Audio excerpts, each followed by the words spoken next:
Hey there, WTF history crew. Buckle up because today we're diving into the wildest, most mind-blowing secrets of ancient Egypt. And trust me, this isn't your high school history class. Forget the pyramids, the Sphinx, or those dusty mummies wrapped in linen. Those are just the opening act. The real jaw-dropper. The stuff that'll make you spit out your coffee and question everything you thought you knew about civilization is carved right into the temple walls, staring us in the face for 3,000 years. We're talking about a society that didn't just embrace life, love, and creation. They turned it into a cosmic celebration so bold it'd make your grandma faint and your TikTok algorithm throw a fit. The ancient Egyptians built their entire world around a view of fertility and creation so radical, so unapologetic, that it still shocks us today. And by the end of this, you'll never look at an obelisk, a museum exhibit, or even a head of lettuce the same way again. Let's paint the picture. Imagine ancient Egypt, golden sands stretching under a scorching sun. The Nile River cutting through like a lifeline, nourishing a civilization that didn't just survive in the desert. It thrived, building wonders that still leave us speechless. These folks weren't just stacking stones or scribbling hieroglyphs for fun. They were crafting a society that lasted over 3 millennia with art that stops you in your tracks, medicine that makes modern doctors raise an eyebrow, and a worldview that tied everything together. What powered this epic run wasn't just brains or brawn. It was a deep, unshakable belief that life, creation, and the act of bringing new things into existence were sacred. Not in a quiet, reverent, light-a-candle way, but in a loud, proud, let's throw a festival ampered through the streets kind of way. Now, if you're thinking this sounds like some lofty philosophy tucked away in a pre-scroll, think again. This wasn't a side hustle or a secret cult. This was mainstream Egyptian life, woven into their religion, their politics, their daily routines. While other ancient cultures were busy inventing shame or whispering about modesty behind closed doors, the Egyptians were out here throwing public festivals that'd make Burning Man look like a church bake sale. They didn't even have a word for virginity. Let that sink in for a second. Women had freedoms that wouldn't show up again until the 20th century. They understood human anatomy and birth control better than European doctors did until the 1800s. And their creation story? Oh, it's not your typical let there be light or giant turtle carries the world vibe. It's a tale so bold it'd make your history teacher blush and your ex-feed explode with hot takes. Let's dive into the big one, their origin story. Forget Adam and Eve strolling through a garden with an apple or some cosmic explosion kicking off the universe. The ancient Egyptians believed everything began with an act of divine self-generation. Yeah, you heard that right. Their head god, Adam, was floating alone in the chaotic primordial waters. No partner, no divine wingman, just him and the void. So what did he do? He took matters into his own hands, literally, and created existence through a solo act of cosmic self-pleasure. I know. You're either giggling or clutching your pearls right now, but stay with me. This wasn't some obscure myth whispered in a back alley. This was the official story of how the universe came to be, carved into pyramid walls, taught in temples, and celebrated in festivals across Egypt for thousands of years. The pyramid texts, dating back to 2400 BCE, spell it out in hieroglyphs so detailed they make a modern censor hit the panic button. Adam, described as he who created himself, brought forth the god Shu, the god of air, and Tefnut, the goddess of moisture, through this divine act. From that single spark came the first gods, the first humans. and eventually an entire civilization that made creation the cornerstone of everything they did. The coffin texts from a Middle Kingdom get even more explicit, describing how Adam took his creative power in hand to spark the universe. No metaphors, no euphemisms, just straight up divine creation. And here's the wild part. The Egyptians didn't see this as crude or embarrassing. They saw it as the most sacred act in existence, the ultimate expression of life's power. Walk into a temple like Karnak or Dendera, and you'd see this story etched in stone, right there for worshippers to admire during rituals. The Temple of Karnak, which millions of tourists visit every year, has reliefs showing Adam in the act of self-generation, no shame, no cover-up. Dendera even has an entire chapel dedicated to the first time, the moment of divine creation that started it all. These weren't hidden in secret rooms for the priests' eyes only. They were front and center, where everyone could see them. Imagine walking into a modern church and seeing that on the walls. You'd be live tweeting the scandal before the sermon started. This belief didn't just stay in the temples. It shaped every corner of Egyptian life. If the universe began with an act of creation, then human creativity, fertility, and reproduction weren't just natural. They were divine, a direct line to the gods. The annual flooding of the Nile, which their entire civilization depended on, was seen as a continuation of that first creative spark, fertilizing the land like a cosmic blessing.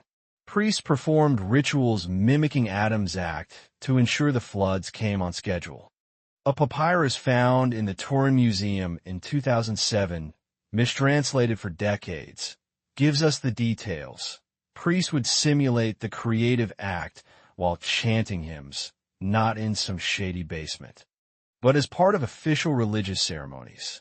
The Brooklyn Museum has a statue of a priest in a pose of reverence to creation, proving this wasn't just theology, it was lived, breathed, and practiced religion. What's even crazier is how this trickled down to everyday life. The title God's Hand, a direct nod to Adam's creative act, was one of the highest honors a woman could receive. Queens and high priestesses wore it like a badge of pride. Queen Hatshepsut, one of Egypt's most powerful female pharaohs, had it carved into her mortuary temple, basically saying, "I'm the embodiment of divine creation. Deal with it." Imagine a modern politician claiming a title that explicit about the universe's origin story. The internet would lose its mind. But for the Egyptians, this was normal, celebrated, and etched in stone for eternity. This openness about creation wasn't just spiritual, it was practical. Unlike other ancient cultures that saw women as passive vessels, the Egyptians recognized them as active participants in the creative process, echoing the divine. The Kahan Gynecological Papyrus from 1800 BCE shows they understood reproduction better than most civilizations for centuries. They had fertility treatments, contraception, even pregnancy tests that were shockingly accurate for the time. Women would urinate on bags of wheat and barley. If the wheat sprouted, it was a boy, barley a girl, nothing not pregnant. Modern tests show this was about 70% accurate because of hormones in pregnant women's urine. That's straight-up Bronze Age brilliance. But it wasn't just their science that was ahead of the curve. Their whole mindset was light years beyond their neighbors. Women in ancient Egypt had freedoms that would make ancient Greeks or Romans choke on their olives. They could own property, initiate divorce, even claim alimony. A divorce papyrus from 1200 BC casually states, "If you take another woman to your bed, I shall leave and take my property." No drama, just a clear boundary. Compare that to ancient Greece, where women were locked away like furniture, or Rome, where infidelity could get you a death sentence. The Egyptians were out here living like it was the 21st century, while everyone else was stuck in the Bronze Age. This creation myth wasn't just a story. It was a cultural juggernaut that shaped their art, their architecture, their festivals, even their furniture. Temples were designed to echo the act of creation, with doorways symbolizing rebirth and obelisks representing divine power. The Nile's flood was a yearly reminder of that first creative spark, and they celebrated it with rituals that would make modern festivals look like a kid's birthday party. And speaking of parties, the Egyptians didn't stop at cosmic creation myths. They had a fertility god who took celebrating life to a level that'd get this video flagged for content if we described it too vividly. Picture this. It's harvest season in ancient Egypt. The Nile is shimmering under the sun, and the streets are buzzing with excitement. Not for some boring holiday, but for Min, the fertility god who was basically the rock star of ancient Egyptian religion. This guy wasn't some minor deity tucked away in a dusty temple corner. Min was worshipped for 6,000 years as the embodiment of masculine creative power, and his festivals were like Mardi Gras, a fertility rave, and a religious ceremony rolled into one, with a side of, wait for it, lettuce. Yeah, lettuce. Let's dive into the wild world of Min worship and why it left everyone from Greek historians to Victorian archaeologists clutching their pearls. Min wasn't subtle. His statues, often towering over 20 feet tall, were carried through cities in massive processions. And let's just say they were anatomically correct in ways that'd make a modern sculptor blush. Painted black to symbolize the fertile soil of a Nile valley, Min was always depicted in a state of, well, perpetual enthusiasm. Every statue, every relief, every amulet screamed one thing. This guy was all about life-giving power, and the Egyptians didn't hide it. They paraded it through the streets like it was the Super Bowl halftime show. These festivals were loud, colorful, and unapologetic, with priests leading the charge, carrying Min's statues while offering lettuce. Why lettuce? Because when you cut it, the milky sap reminded them of life's creative essence. I'm not making this up. Lettuce was their equivalent of a fertility smoothie. Women lined the streets, performing ritual dances and gestures to honor Min and ensure fertility for themselves and the land. The pharaoh himself would sometimes lead the procession, proving his divine connection to Min's power. Imagine a modern president kicking off a parade with a giant fertility statue. X would be flooded with memes before the floats even hit the street. These weren't quiet, candlelit affairs. They were full-on celebrations of life. The Greek historian Herodotus, visiting Egypt around 450 BCE, was so shocked he could barely find words. He wrote, "What I witnessed in the temples of this god, I can barely bring myself to describe, though I have no doubt of what mine eyes beheld." Roman writer Plutarch was equally floored, noting that women's rituals for Min would make even the god Jupiter blush. These weren't scandalous sideshows. These were sacred duties, essential for ensuring the Nile flooded and the crops grew. Archaeological evidence backs this up. In 1998, a team at Luxor Temple found a hidden chamber filled with dozens of Min figurines, each showing signs of ritual use with traces of ancient oils and offerings. The team leader called it like finding an ancient ritual chapel, not some secret stash. The Cairo Museum has over 10,000 Min amulets, worn as jewelry by everyone from kids to adults. Even children's charms featured Min symbols for protection, which is wild to think about today. Imagine giving your kid a fertility amulet for their birthday. Good luck explaining that at the school pickup line. But it wasn't just temples. Every Egyptian home had a Min shrine. usually in private quarters where people would honor the god's life-giving energy. In 2019, archaeologists found a brewery near Abydos with men's symbols on every storage jar. The beer wasn't just for drinking. It was brewed with herbs to boost vitality for men's festivals, producing over 22,000 liters at a time. This wasn't a small craft brewery. It was a full-on fertility party supply chain. The hieroglyph for virility, men's symbol, the word for fertility, tied to his sacred lettuce. This guy was everywhere, woven into the fabric of Egyptian life. What's fascinating is how practical these festivals were. Egypt's survival hinged on the Nile's floods and human reproduction. Men's celebrations coincided with planting and harvest seasons, and temple records show birth rates spiked 9 months later.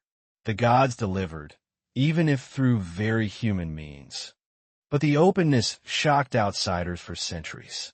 When Napoleon's expedition hit Egypt in 1798, French soldiers wrote about rural men festivals with such enthusiasm their reports sound like they were trying to process a fever dream.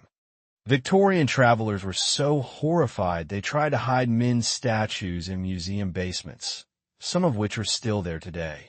The colossal men's statue at Coptos, found in 1894, was so explicit that Victorian excavators tried to modify it. Spoiler, they failed, and we can still see men in all his glory. This wasn't artistic exaggeration, it was religious devotion. The Egyptians didn't just worship men, they built their architecture around him. Pillars and temples echoed his upright strength, and obelisks, those iconic pointy monuments, were essentially giant tributes to his regenerative power.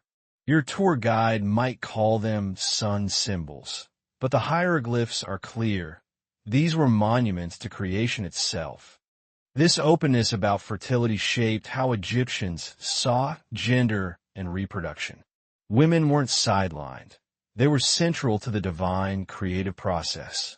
Temple practices recreated divine creativity. And medical texts like the Kahan Papyrus show they understood conception in ways that blew other ancient cultures out of the water. But if you think men's festivals were wild, hold on to your hats. Because the royal family takes keeping it in the family to a level that'll make your family reunions look like a wholesome sitcom. The pharaohs didn't just throw epic parties. They had marriage customs that would make your DNA test results look like a horror movie plot twist. If you thought European royalty marrying their cousins was juicy gossip, the ancient Egyptian pharaohs were playing in a whole different league.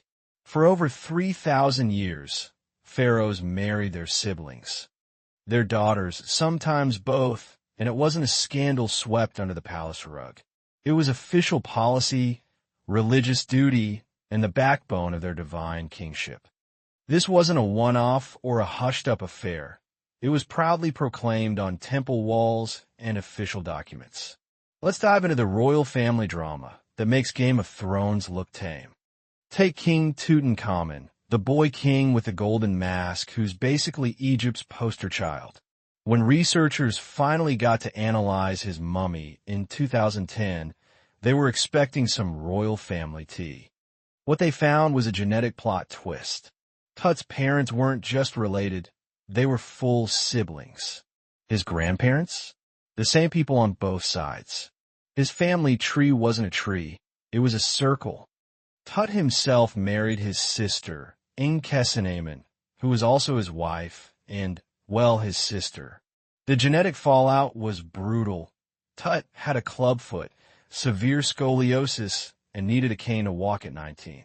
His 2 stillborn daughters from his sister wife showed genetic abnormalities so severe they couldn't survive. This wasn't royal glamour. It was biology begging for a timeout. But Tut wasn't a one-hit wonder. The entire 18th dynasty was all about close family marriages. Amenhotep III married his daughter, Sidamun, who also became the mother of some of his kids. Amenhotep IV, aka Akhenaten, married several of his daughters, one of whom went on to marry her brother, Tut. These relationships weren't whispered about in palace corridors. They were shouted from the rooftops. Royal inscriptions proudly declared titles like king's sister, king's wife. A stela from Amenhotep II's reign literally says, "His Majesty's heart was filled with love for his sister, and he made her his great royal wife." Imagine that on a modern royal press release. The tabloids would have a field day. Then there's Cleopatra. Yes, that Cleopatra, the queen who seduced Rome and starred in 1,000,000 Hollywood movies. She married not one, but two of her brothers, Ptolemy XIII and Ptolemy XIV. The Ptolemaic dynasty took sibling marriage to an art form, keeping it up for 300 years straight. By Cleopatra's time, their family tree was so tangled it looked like a spider web. Genetic tests on Ptolemaic mummies show increasing health issues, birth complications, shorter lifespans, fertility problems that eventually tanked the dynasty. But here's the wild part. They had a rock-solid religious reason for all this. The myth of Isis and Osiris was the heart of Egyptian religion. Isis and Osiris were siblings, lovers, and gods whose love was so epic that even death couldn't stop them. Isis reassembled Osiris's dismembered body and brought him back long enough to conceive their son, Horus. This wasn't just a myth, it was the template for royal behavior. Pharaohs saw themselves as living gods, so marrying their siblings was like channeling Isis and Osiris, keeping the divine bloodline pure.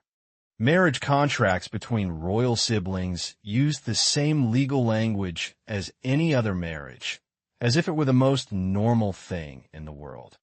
A Ptolemaic papyrus even discusses dowry arrangements between a brother and sister like it's just another Tuesday. Foreign rulers were completely thrown off. The Amarna letters from the 14th century BCE show foreign kings freaking out over Egyptian marriage proposals. One Babylonian king wrote, "You ask for my daughter's hand while being wed to your own blood. This is not done among civilized peoples." The Egyptian response? Basically, you wouldn't get it. It's a God thing. Diplomatic marriages got messy when foreign princesses realized they'd be sharing their husband with his sisters. Talk about a tough prenup. The health consequences were no joke. Tut's stillborn daughters were mummified with the same care as healthy royals, showing the Egyptians believed they'd be reborn perfect in the afterlife. But on Earth, the genetic toll was clear. Weakened immune systems, physical deformities, and fertility issues. Yet the practice had political perks. Marrying within the family kept power and wealth locked down, prevented foreign influence, and eliminated succession disputes. Who's going to challenge a pharaoh married to every potential rival? Some elite families even started copying the royals, though never to the same extreme. For years, modern scholars couldn't wrap their heads around this. Early Egyptologists assumed sister meant beloved or some ceremonial title. It took DNA evidence and stacks of hieroglyphic records to prove. Nope, they meant actual biological siblings. Museums still tiptoe around this, using phrases like consolidated royal bloodlines instead of saying, yeah, they married their sisters. We worry about cousin marriages today. Imagine explaining this at your family reunion. But royal drama was just the beginning. The everyday Egyptians weren't sitting around watching the pharaoh's soap opera. They were living their own wild lives with a surprisingly modern approach to love, relationships, and family planning. And when I tell you about their birth control methods, you'll be thanking your lucky stars for modern pharmacies. If you're annoyed about modern birth control side effects, you're going to want to sit down for this one because the ancient Egyptians were out here mixing crocodile droppings with honey and calling it contraception. And the wildest part? It actually worked kind of. These folks were so romantically active, they developed the world's first comprehensive contraceptive system, complete with barrier methods, chemical preventatives, and even early abortion techniques. Let's dive into the lives of regular Egyptians and see how they manage their love lives in ways that'd make modern dating apps look puritanical. Egypt's survival depended on the Nile's annual floods, and with a narrow river valley feeding millions, population control was a big deal. Too many kids when the floods failed? Starvation city. So, the Egyptians got practical, really practical. The Kahin Gynecological Papyrus from 1800 BCE reads like an ancient women's health manual, and it's wild. One prescription: mix crocodile droppings with fermented dough and apply as directed. Another calls for honey, ground dates, and acacia gum. A third suggests lint soaked in acacia juice. Sounds like a recipe for disaster, right? Wrong. Modern scientists tested these, and they actually had a scientific basis. Crocodile droppings are alkaline, creating an environment hostile to conception. Acacia gum contains lactic acid, a spermicide still used today. Honey acted as a barrier and had antimicrobial properties. These weren't random potions. They were based on real biological knowledge. The Ebers Papyrus from 1550 BCE gets even more specific, describing a pessary made from sodium carbonate and honey with exact measurements and timing. Another method used a wool pad soaked in a mix of dates, acacia, and honey. The papyrus even rates their effectiveness, marking some as proven and others as under observation.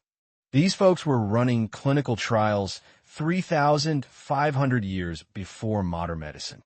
But it wasn't just about weird ingredients. Egyptian women understood their fertility cycles in a way that was mind-boggling for the Bronze Age. The Berlin Papyrus describes counting days from menstruation to pinpoint fertile periods. Not perfect, but way ahead of its time. They even had pregnancy tests. Women would urinate on bags of wheat and barley. Wheat sprouted. Boy. Barley? Girl. Nothing. Not pregnant. Modern tests show this was 70% accurate because of hormones affecting seed germination. That's straight-up Bronze Age brilliance. Archaeological digs at Deir el-Medina, a village of tomb builders, back this up. They found bronze tools for removing pessaries, ceramic vessels with contraceptive residue, even an examination chair that could be, let's say, multi-purpose. These weren't elite royals. These were middle-class workers. If tomb builders had this tech, contraception was everywhere. And it wasn't just about preventing pregnancy. It was about freedom. Egyptian women had rights that would make other ancient societies jealous. No concept of virginity? Check. Premarital relations? Totally fine. Multiple partners? Your business. Marriage contracts show women keeping their own property, initiating divorce, and claiming alimony. One papyrus from 1200 BCE says, "If you take another woman to your bed, I shall leave and take my property." Another lists incompatibility as ground for divorce. Try finding that in ancient Greece, where women were basically property, or Rome, where infidelity could mean a death sentence. The Turin Papyrus, often called the world's first intimate educational material, wasn't some scandalous scene. It was a practical guide for married couples, showing positions and techniques with contraceptive tips for each. It wasn't hidden, it was preserved like a textbook. Even professional companions, called harimu in temples, had legal protections. Papyrus records show them suing clients for non-payment and winning. These women had better rights than some modern workers. This pragmatism came from necessity. In a narrow river valley dependent on annual floods, family planning wasn't just personal. It was a social responsibility. Temple inscriptions praise women who knew when to open and close their wombs. Contraception was a religious duty, not a sin. While we're still debating birth control coverage in 2025, the Egyptians were handing out crocodile-dropping prescriptions 4,000 years ago. Talk about priorities. But if you think their earthly love lives were liberated, wait until we get to the afterlife. Because for the Egyptians, death wasn't the end of the party. It was just the beginning. They prepared their bodies for eternal vitality in ways that'll make you rethink everything you know about mummies. And they had one taboo so disturbing it'll make everything else seem tame.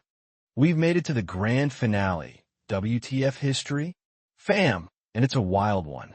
We've covered cosmic creation myths, fertility gods with lettuce obsessions, royal sibling marriages, and crocodile-dropping birth control. But now, let's talk about what happens when the music stops. Or does it? For the ancient Egyptians, death wasn't a curtain call.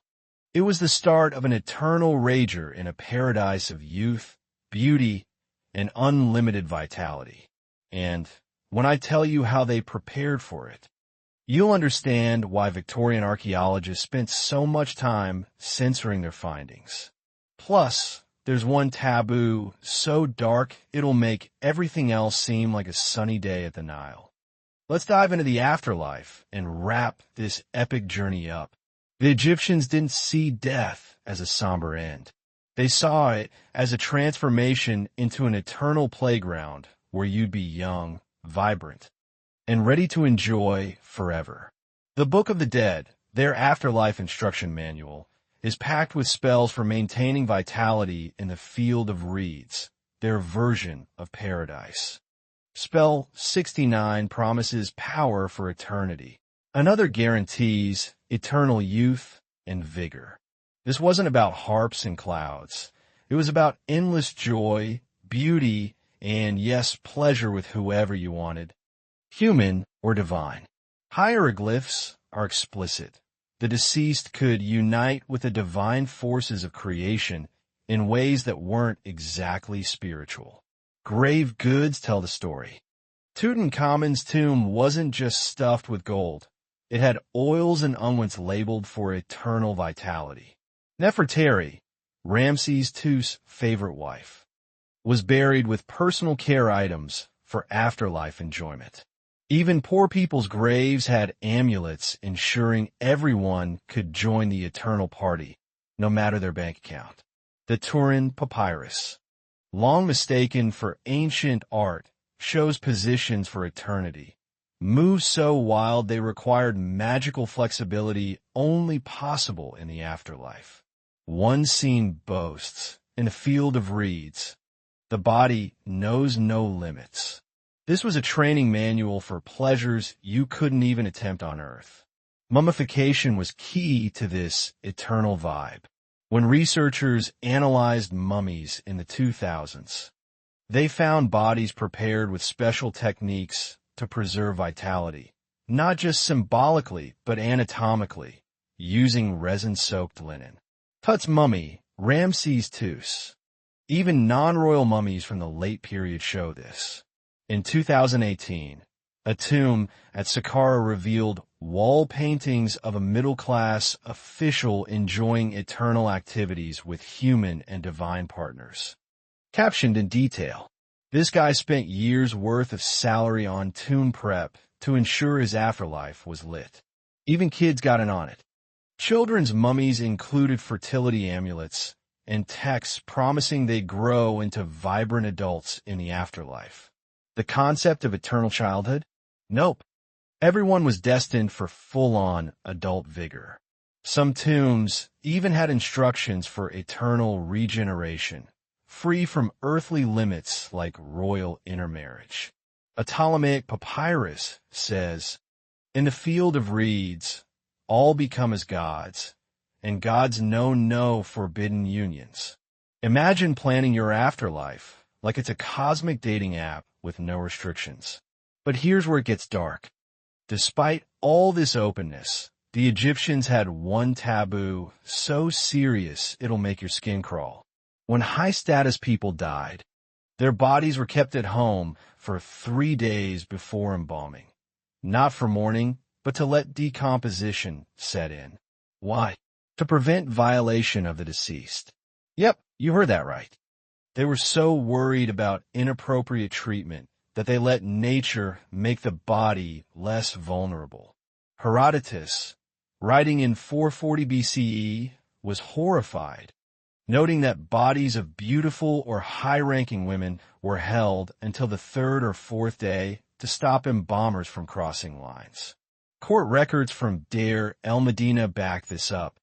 So families used well-ventilated waiting rooms and hired guards. Contracts with embalmers had clauses voiding deals if bodies were collected too early. And tomb inscriptions threatened violators with soul annihilation, the worst fate imaginable. This taboo wasn't just practical, it was cosmic. The Egyptians believed violating a body during the vulnerable period between death and mummification could trap the soul, blocking its afterlife journey. Embalmers, despite their skills, were social outcasts, living outside towns and rarely marrying into other families. Female bodies were wrapped extra tightly and transported in closed containers, while male bodies could be carried openly. The system was so tight that bypassing the waiting period, like Cleopatra did, was a flex of royal privilege. This brings us to the bigger picture. The Egyptians built their world around creation and regeneration, from obelisks symbolizing divine power to temples echoing the Nile's life-giving floods. Every doorway was a rebirth, every column a nod to new growth. Even their acoustics were designed to amplify joy.